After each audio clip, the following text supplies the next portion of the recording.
동양 철학 에세이 공자, 사람은 무엇으로 사는가? 사람다움의 실천. 공자는 사람다움의 출발을 부모에 대한 효와 형제 간의 우애라고 보았습니다. 그리고 구체적인 실천 방법으로 충과 설을 말했습니다. 먼저 효와 재를 봅시다. 공자는 부모의 몸을 받드는 것을 효라고 보지 않습니다. 그런 것은 짐승도 다 할 수 있기 때문입니다. 그보다는 정성을 다해 부모의 뜻을 받드는 것이 중요하다고 했습니다. 어느 날 제아라는 제자가 공자에게 3년상이 너무 길지 않느냐고 하면서 1년 만에 상을 마치면 어떻겠느냐고 물었습니다. 공자는 제아에게 다시 물었습니다. 그렇게 하고서 쌀밥을 먹고 비단 옷을 입어도 편하겠는가? 예, 편할 것 같습니다. 군자가 상을 당했을 때는 기름진 음식을 먹어도 맛있지 않고 음악을 들어도 즐겁지 않으며 마음 편히 안락하게 거처할 수 없기 때문에 3년상을 하는 것이다. 하지만 네가 편하다면 네 생각대로 해라. 제아가 나가자 공자는 다른 제자들을 향해 말했습니다. 제아는 사람답지 못하구나. 자식은 태어나서 3년이 지나야 부모 품을 벗어날 수 있다. 3년상은 세상 사람이 다 지내는 것이다. 제아도 부모에게 3년 동안 사랑을 받지 않았는가? 공자가 말하는 효는 인간의 감정에 기초한 것입니다. 부모의 마음을 헤아려야 스스로 편하기 때문에 또 부모의 은혜에 보답해야 스스로 편하기 때문에 자발적으로 하는 것입니다. 효와 재는 자연스러운 인간의 감정에 바탕을 둔 것입니다. 그 실천 방법인 충과 선은 어떠한 것일까요? 어느 날 만년의 공자가 제자들과 함께 있다가 나이 어린 제자 증삼을 불렀습니다. 삼아, 내 돈은 하나로 꿰뚫어져 있다. 예, 알고 있습니다. 공자가 나가자 다른 제자들이 증삼에게 조금 전 선생님의 말씀이 무슨 얘기냐고 물었습니다. 그러자 증삼이 말했습니다. 선생님의 돈은 충과 서일 뿐입니다. 증삼은 공자보다 46살 아래인 제자였습니다. 하지만 후에 공자의 학문을 정통으로 이은 사람으로 평가받았습니다. 충이란 무슨 뜻일까요? 충의 본래 뜻은 국가에 대한 충성이 아닙니다. 충은 가운데 중자 밑에 마음 심자를 붙인 것입니다.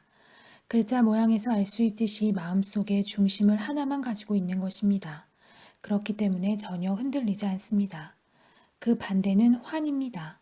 환은 중자를 2개 겹쳐놓고 그 아래에 심자를 쓴 것입니다.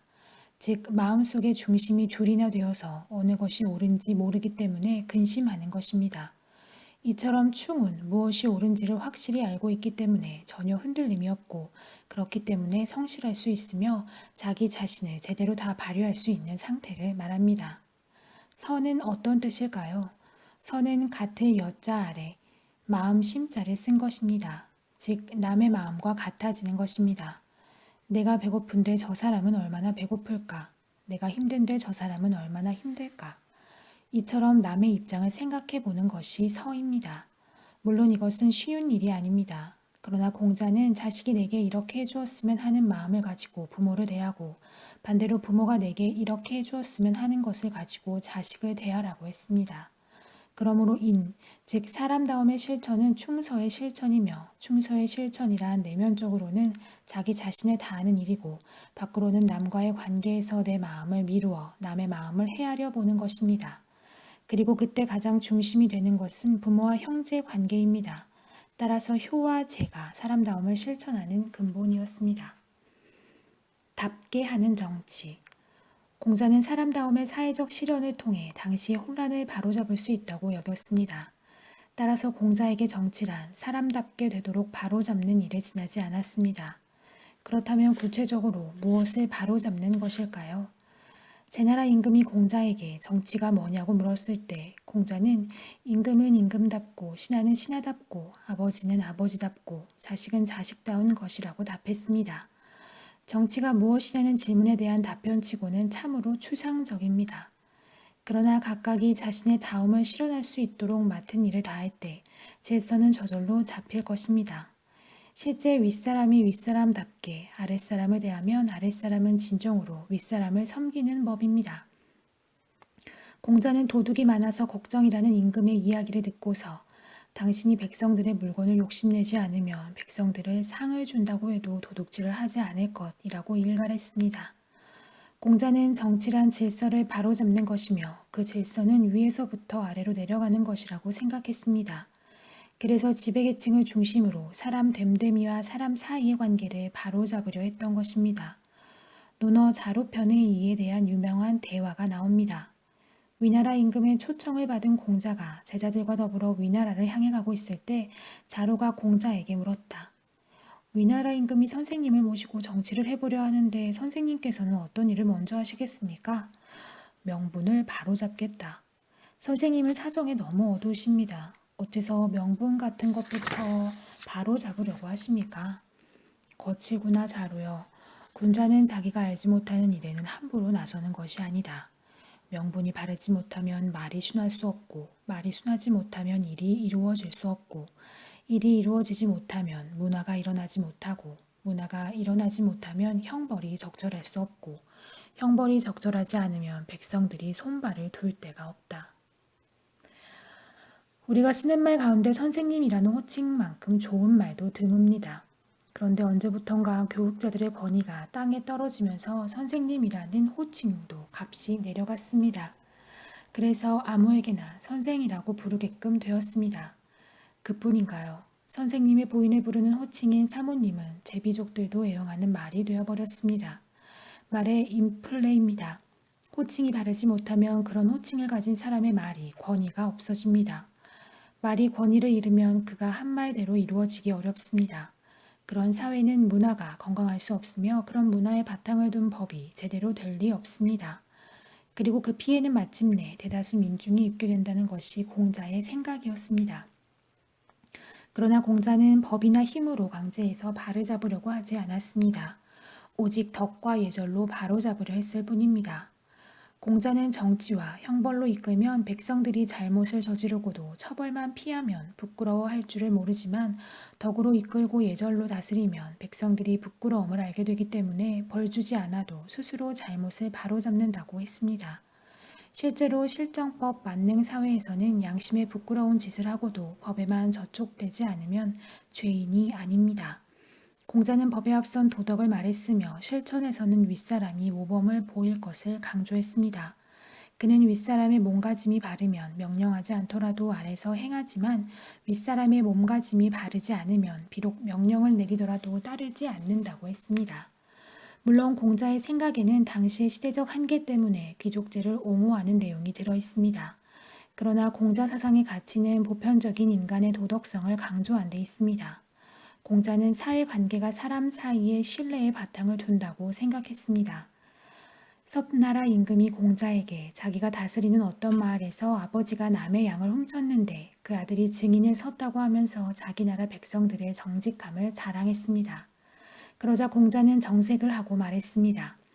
우리 마을의 정직한 사람은 그렇게 하지 않습니다. 아버지는 자식을 위해 숨겨주고 자식은 아버지를 위해 숨겨줍니다. 정직이란 바로 그 속에 있습니다. 이런 생각은 논어 안연편에 보이는 제자 자공과의 대화에도 잘 나타나 있습니다. 정치를 어떻게 하는 것이 좋겠습니까? 경제를 풍족하게 하고 국방을 튼튼히 하고 백성들이 믿을 수 있도록 해야 한다. 그 세 가지 중 어쩔 수 없이 하나를 포기해야 한다면 무엇을 포기하시겠습니까? 국방을 포기하겠다. 둘 가운데 다시 하나를 포기해야 한다면 무엇을 포기하시겠습니까? 경제를 포기하겠다. 예로부터 사람은 누구나 죽는 법이지만 믿음이 없으면 아예 사회가 성립될 수 없는 것이다. 이처럼 서로 간의 믿음을 바탕으로 각각의 역할을 다하는 사회, 이것이 공자가 바란 대동사회였습니다. 보상을 바라지 않는 실천. 공자 사상은 동서양을 가리지 않고 많은 영향을 주었습니다. 동양에서의 영향은 한나라 때부터 유학을 공부한 사람들을 등용한 정책과 무관하지 않습니다. 특히 송나라 때 성리학이 나오고 주자가 해설을 붙인 사서와 오경이 과거 시험의 기본 교과서가 되면서부터 더욱 큰 영향력을 발휘하였습니다. 공자의 영향은 동양에만 머물지 않았습니다. 라이히바이는 공자 사상이 18세기 서구계몽 사상을 뒷받침했다고 했습니다. 뿐만 아니라 오늘날 중국에서도 문화혁명기 동안 비판받았던 공자가 개혁 개방과 더불어 다시 조명을 받고 있습니다. 한국, 일본, 싱가포르, 대만, 홍콩처럼 유교 문화권에 들어있는 국가들의 수준 높은 자본주의적 발전을 보면서 유교가 비록 전근대에서 나온 사유체계이기는 하지만 자본주의에도 여전히 이바지할 점이 있다고 주장하는 유교 자본주의론도 있습니다. 역사적으로 공자사상은 봉건제 사회의 전제 군주제를 합리화하는 강력한 이데올로기로 이용되어 왔습니다. 어떤 면에서는 현대에서도 계층 간의 질서를 강조함으로써 사회적 모순을 감추고 경제적 지배를 확고히 하려는 사람들에 의해 이용되고 있습니다. 그러나 사실 공자사상의 가치는 인문 정신의 극치라는 점에 있습니다. 그의 사상은 신본주의가 아닌 인본주의였습니다. 공자에게는 인간다움의 회복을 통해 사회 혼란을 바로잡으려는 열정이 있었고 그 열정이 교육을 통해 열매 맺음으로써 오늘날까지 인류의 도덕의식에 영향을 주고 있습니다. 또한 공자사상은 그것을 정치적으로 이용한 이데올로그들이나 이론을 좀 더 치밀하게 다듬어낸 이름난 사상가들에 의해 맥을 이어온 것이 아닙니다. 오히려 공자의 가르침에 따라 인간답게 살려고 한 무수히 많은 사람들의 실천을 통해 끈질긴 생명력을 가지고 역사 속에서 쉼없이 이어져 온 것입니다. 그런데 그러한 실천이 자기 마음속의 만족 외에 달리 보상받는 것이 없다는 점에 공자 사상의 비극이 들어 있습니다. 공자 사상에는 내세가 없습니다. 따라서 왜 그렇게 해야만 하는가 하고 묻는다면 그렇게 하는 것이 인간다움을 실현하는 길이기 때문이다 하는 대답밖에 들을 수 없습니다. 부하들을 살리기 위해 흉노에게 항복하여 포로가 된 장군 이릉을 변호하다가 남자로서 가장 수치스러운 형벌을 받은 사마천은 그가 지은 사기를 통해 유교의 밑바닥에 숨어있는 비극적인 면을 잘 드러내 보였습니다.